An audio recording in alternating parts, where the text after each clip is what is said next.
Bonjour à tous, je suis Angèle Renaud, professeure en sciences de gestion à l'Université de Bourgogne. Cette vidéo donne des clés pour comprendre la problématique du pilotage de la performance globale dans les organisations publiques. Elle s'adresse aux décideurs publics, contrôleurs de gestion et étudiants qui s'intéressent aux enjeux du développement durable.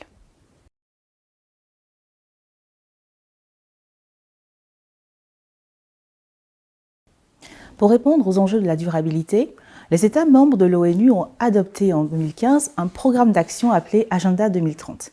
Cette feuille de route fixe 17 objectifs qui portent entre autres sur le climat, la biodiversité, l'énergie, l'eau, mais aussi sur la pauvreté, la santé, l'égalité des genres et la croissance durable.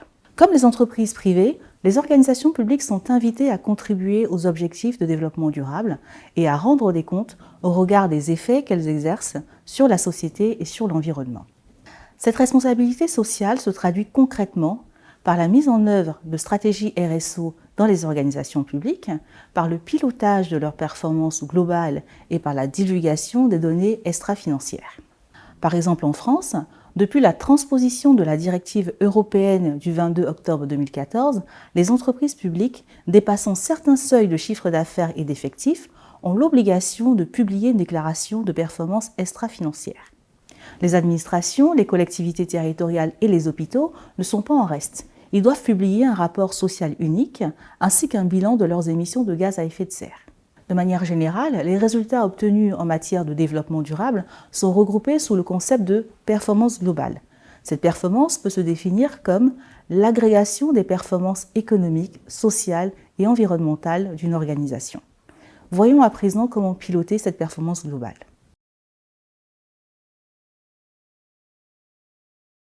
Il existe une multitude d'outils de pilotage de la performance globale. Contrairement au secteur privé, ils sont encore peu utilisés dans les organisations publiques. Ces derniers se construisent soit de manière dissociée, soit de manière intégrée. Dans l'approche dissociée, les objectifs du développement durable sont traités séparément, tantôt par le contrôle de gestion sociale, tantôt par le contrôle de gestion environnementale.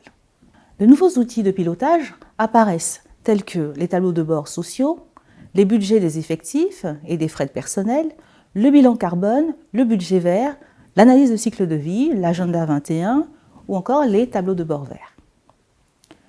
Ces outils viennent s'ajouter aux outils traditionnels du contrôle de gestion et ce faisant fournissent une vision segmentée de la performance globale. Par conséquent, cette prolifération d'outils peut générer une surcharge cognitive et des risques psychosociaux néfastes pour les acteurs de l'organisation. A contrario, l'approche intégrée vise à traiter de manière équilibrée les trois dimensions de la durabilité au sein d'un même dispositif, par exemple dans un tableau de bord développement durable ou un Sustainability Balance Scorecard. Mais cette approche se heurte à des obstacles techniques, aux résistances au changement et aux attentes conflictuelles des parties prenantes.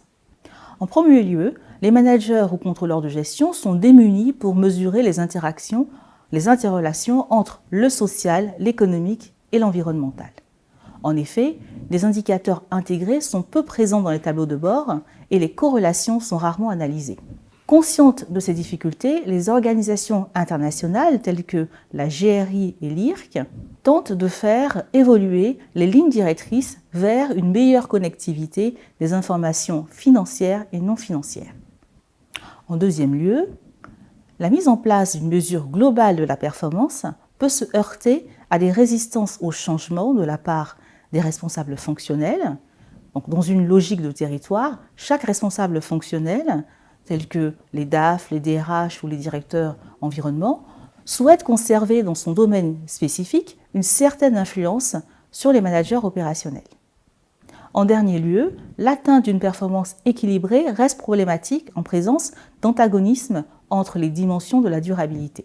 Dans le privé, par exemple, les dirigeants ont tendance à privilégier la rentabilité financière pour les actionnaires au détriment des objectifs sociaux et environnementaux portés par les autres parties prenantes. Le secteur public est également confronté à des arbitrages inéluctables face aux attentes divergentes des nombreuses parties prenantes et aux ressources contraintes. Ces choix renvoient au modèle de la durabilité faible, le cas échéant qui consiste à substituer les trois formes de capitaux en fonction des intérêts des décideurs.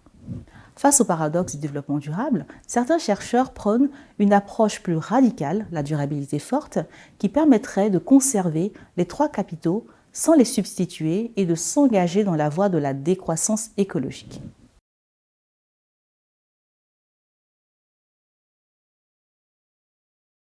Alors, si la performance globale peut être pilotée par divers acteurs au sein des organisations publiques, le chef d'orchestre reste le responsable développement durable. Il est aussi appelé responsable RSO ou responsable QSE.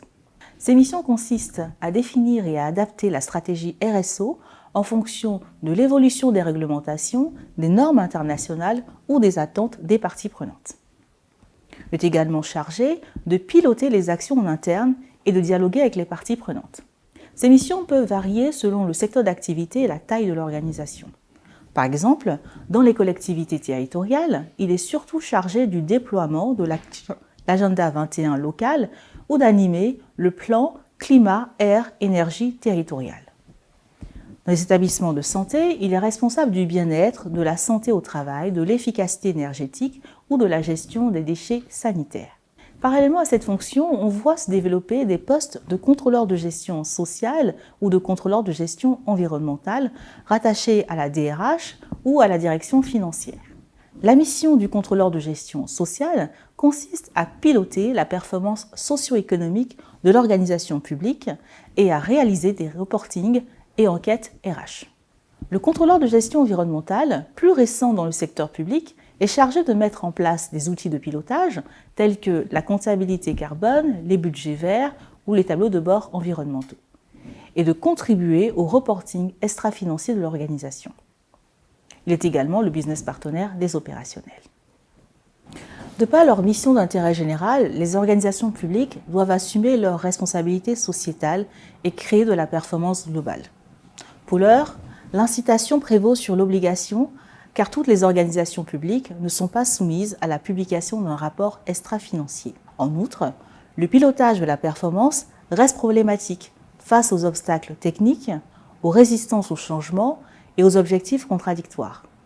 Cela dit, la formation de nouveaux pilotes de la performance globale pourrait contribuer à lever ces blocages. Des formations spécialisées en contrôle de gestion sociale, contrôle de gestion environnementale ou contrôle de gestion publique devraient favoriser le développement des compétences spécifiques dans une perspective de comptabilité dialogique et de durabilité forte.